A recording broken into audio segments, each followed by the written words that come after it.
बिल्कुल। और जो बड़ी बात है वो है ये टाइमिंग, 6:04 शाम, तब चंद्रयान 3 की लैंडिंग होगी और इस सफल लैंडिंग का इंतजार पूरी दुनिया कर रही है, क्योंकि ये बिल्कुल अलग मिशन है पूरी दुनिया में जो अब तक हुआ है। तो सबसे बड़ा बयान हम आपको बता रहे हैं, लैंडिंग की सभी प्रक्रिया इसरो ने पूरी कर ली है। ये अभी तक की अपडेट, अभी तक की जानकारी, सही समय पर तय वक्त पर चांद पर लैंडिंग होगी।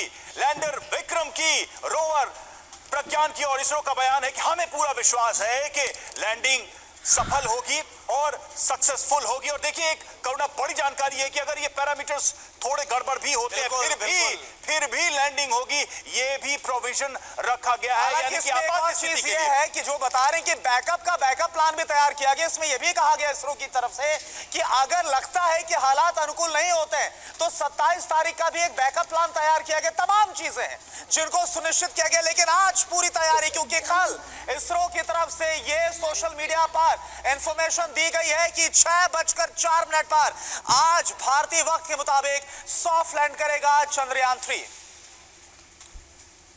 बिल्कुल, एक एक अपडेट आपको हम देंगे। हमारे साथ दो सहयोगी इस वक्त जुड़े, पीयूष हैं हमारे साथ, पीयूष पांडे इस वक्त नेहरू प्लेनेटोरियम से जुड़े हुए बेंगलुरु से, और विपिन चौबे हमारे साथ इस वक्त जुड़े हुए दिल्ली से। और साथ ही देखिए हमारे साथ कौन मौजूद है इस वक्त, देवकी नंदन ठाकुर कथावाचक हमारे साथ जुड़े हुए। सबसे पहले देवकी नंदन जी, आप ही से मेरा प्रश्न है, आज का दिन कितना महत्वपूर्ण है आपकी दृष्टि में, और किस तरह से आज की उपलब्धि को आप देखते हैं? सबसे पहले तो सभी भारतवासियों को मैं इस बात की शुभकामना देना चाहता हूं कि आज का दिन हमारे जो वैज्ञानिकों के वजह से एक बहुत बड़ा दिन और हमारे भारतवासियों के लिए सम्मान का दिन है। आज ये छोटा मोटा दिन नहीं है, ये बहुत बड़ा दिन है।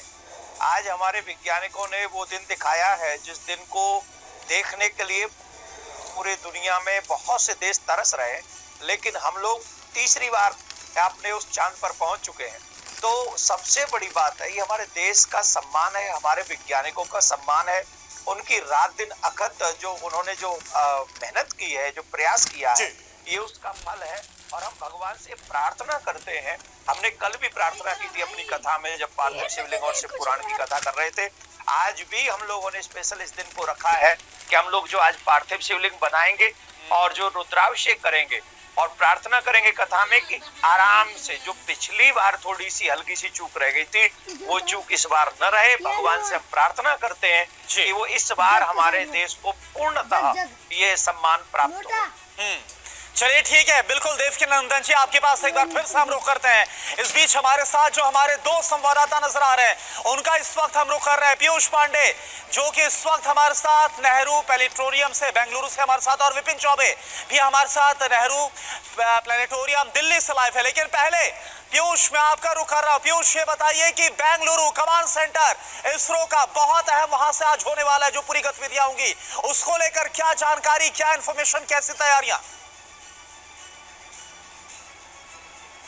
बिल्कुल रवि और करुणा, मैं दोनों लोगों को बता दूं कि इस ट्रैक की ओर से ये साफ किया गया है कि अब तक सारी गतिविधि बिल्कुल काबू में है।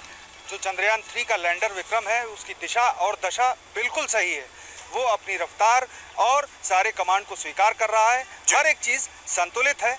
और आज सबसे खास दिन है सबसे खास दिन इसलिए है क्योंकि भारत विश्व पटल पर अपना कीर्तिमान स्थापित करने के मुहाने पर खड़ा है, और भारत चौथा वो देश होगा जो चंद्रमा की सतह पर कदम रखेगा, सीधे तौर पर उसका लैंडर वहां पर लैंड करेगा, और इसके साथ ही भारत इतिहास में अपना नाम दर्ज कर लेगा। पूरी दुनिया भारत की ओर देख रही है और पूरे भारतवासी इसरो की ओर देख रहे हैं। क्या इस बात को लेकर इस बार भी वो एंग्जाइटी या फिर वो कुछ आपको कुछ परेशानी या फिर कुछ चिंता नजर आती है? क्योंकि चौथा देश तो बनेगा जो कि चांद पर लैंड करेगा भारत, लेकिन पहला देश बनेगा जो कि साउथ पोल पर लैंड करेगा। इसके पहले तमाम जो लैंडिंग हुई है वो चांद के इक्वेटर पर हुई है। बिल्कुल करुणा, देखिए सबसे अहम बात यही है कि जो दक्षिणी ध्रुव है चंद्रमा का, वहां पर हम पहले ऐसे देश होंगे जो लैंडिंग करेंगे। इसके पहले एक कोशिश की गई और उसके पहले भी एक कोशिश की गई, लेकिन वो कोशिशें सफल नहीं हुई। लेकिन आज इसरो पूरी तरह से आश्वस्त है, पिछली बार जो सीख मिली उसको इस बार पूरी तरह से अप्लाई किया गया ताकि ये 100% सफल अभियान हो। विपिन के पास चलेंगे, दिल्ली में इस वक्त मौजूद है जो कि नेहरू प्लेनेटोरियम में इस वक्त मौजूद है विपिन। चांद के दिल पर दस्तक देने जा रहे हैं, लेकिन भारत के दिल दिल्ली में धड़कनें किस तरह से पड़ी हुई है? देखिए, धड़कनें बढ़ी हुई हैं और लोग उत्साहित और उत्सुकता भी बढ़ती जा रही है जैसे जैसे वक्त आगे बढ़ रहा है। हम नेहरू प्लेनेटोरियम में मौजूद हैं और यहाँ पर स्पेशल स्क्रीनिंग रखी गई है कि ये पूरा प्रोसेस कैसे होता है, चंद्रयान 2 कैसे लॉन्च किया गया था और अगर ये विफल नहीं होता तो फिर क्या होता। उन तमाम चीजों को थोड़ी देर में पिक्चर के जरिए और स्क्रीन पर दिखाया जाएगा और ये बताने की कोशिश की जाएगी कि भारत किस तरफ बढ़ रहा है और भारत की ताकत कहाँ बढ़ रही है। दूसरी बात यह है कि 9:30 बजे इसकी स्पेशल स्क्रीनिंग मीडिया के लिए रखी गई है और 11 बजे जो आम जनता होगी वो आकर यहाँ पर देख सकेगी। तो तैयारियां की जा रही है, बाहर तिरंगे से सजाया जा रहा है, तिरंगे के कलर्स के बलून्स लगाए गए हैं और लोगों में उत्सुकता बहुत ज्यादा है। शाम का इंतजार कर रहे हैं कि शाम 6:04 पर वो वक्त कितनी जल्दी आ जाए जब भारत ये कीर्तिमान बिल्कुल सभी को शाम का इंतजार है, क्योंकि शाम को 5:47 पर जो लैंडर विक्रम है वो डिसेंट यानी कि वो धीरे धीरे नीचे आना शुरू होगा और 6:04 पर लैंड करेगा। इस बीच आप देखिए बड़ी खबर क्या है। देवकीनंदन ठाकुर आप हमारे साथ हैं, आपके पास हम आएंगे, लेकिन इस बीच बड़ी खबर का रुख कर रहे नासा के अधिकारी बिल नेल्सन का बड़ा बयान सामने आया है। भारत के मिशन पर हमारी नजर है, हम देखेंगे इससे क्या समझ सकते हैं। ये जो बड़ा बयान है वो नासा की तरफ से, नासा के अधिकारी है, क्योंकि यह आपको बता दें कि लगातार ना सिर्फ भारत बल्कि पूरी दुनिया की निगाहें भारत के चंद्रयान मिशन 3 को लेकर बनी हुई। बहुत कुछ हासिल होगा जो आज से पहले दिखा नहीं था, जो आज से पहले साउथ पोल को लेकर पूरी दुनिया के समझ से परे थे। जो तमाम रहस्य, वो रहस्य इस मिशन के साथ पूरे होते हुए नजर आएंगे। बिल्कुल करुणा, और देखिए जैसा कि हम बार बार कह रहे हैं कि पूरी दुनिया की निगाहें, इसकी कई वजह है, कई कारण है, वो भी हम आपको बताएंगे कि इसके क्या कारण है कि दुनिया बहुत कौतूहल के साथ भारत के इस मिशन को देख रही है। और कहने को अभी सब सही दिशा में चल रहा है, लेकिन आज शाम से क्या होगा? जी हाँ, लैंडिंग के अंतिम 19 मिनट क्यों महत्वपूर्ण है, इस रिपोर्ट के जरिए हम आपको बता दें। आखिरी के 19 मिनट सबसे अहम। लैंडिंग से ठीक पहले क्या क्या होगा? बेंगलुरु में मिशन ऑपरेशन सेंटर यानी मॉक्स में बैठे वैज्ञानिक विक्रम लैंडर को फाइनल कमांड देंगे। इसके बाद लैंडर चांद की सतह पर बढ़ना शुरू कर देगा। लैंडर चांद की सतह से 30 किलोमीटर दूर से नीचे आना शुरू होगा। उस समय लैंडर की रफ्तार 1.68 किलोमीटर प्रति सेकंड होगी। घंटे के हिसाब से देखें तो उस समय स्पीड 6048 किलोमीटर प्रति घंटा होगी। इसे ऐसे समझिए कि ये गति विमान की स्पीड से 10 गुना अधिक होगी। सवाल यह है कि इसके बाद क्या होगा? तो इसके बाद रफ ब्रेकिंग फेज शुरू होगा जो लगभग 690 सेकंड का होगा। ये क्या होता है? आसान भाषा में समझाएं तो इस दौरान ही विक्रम लैंडर के 400 न्यूटन के 4 इंजन फायर किए जाएंगे जो स्पीड को घटाकर 358 मीटर प्रति सेकंड पर लाएंगे। इस समय लैंडर सतह पर हॉरिजॉन्टल उतरेगा। ये पूरी प्रक्रिया करीब 11.5 मिनट की होगी।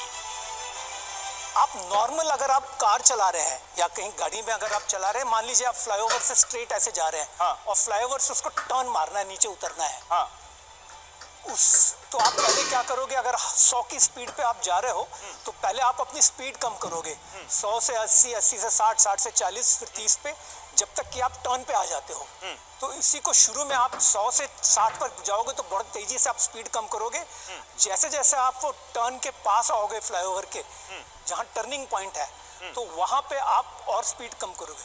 वहाँ आने के बाद आपको क्या चाहिए? आपका स्टीयरिंग आपको एक गति से आपको नीचे वो उतारेगा। तो आप उसको, यही चीज यहाँ पे होता है जिसको हम रफ फेस बोल रहे हैं, उसको आप अपनी स्पीड बेसिकली कम कर रहे हैं। याद रखिए, अभी तक के प्रोसेस में हमने लैंडिंग की बात नहीं की है, क्योंकि इसके बाद का चरण ट्रांजिशन टू फाइन ब्रेकिंग का होगा। तो हमने आपको बताया कि किस तरीके से आखिरी 19 मिनट बहुत ही क्रूशियल होने वाले हैं। और लैंडिंग की 3 सबसे बड़ी चुनौतियों की बात करें, पहली चुनौती समतल सतह लोकेट करना, ये पहला बड़ा चैलेंज होगा। दूसरी चुनौती की बात करें, 3 चुनौतियों का जिक्र कर रहे हैं। पहला समतल सतह को चुनना, दूसरी बड़ी चुनौती गति को नियंत्रित करना, कंट्रोल करना, तीसरी बड़ी चुनौती डायरेक्शन को बदलना, क्योंकि सफल लैंडिंग के लिए ये 3 बड़े चैलेंजेस को पार करना बेहद जरूरी है लैंडर के लिए। देवकीनंदन जी के पास चलेंगे, हमारे साथ जुड़े। देवकीनंदन जी, भारत को भक्ति का, विज्ञान का, आध्यात्म का संसार कहा जाता है।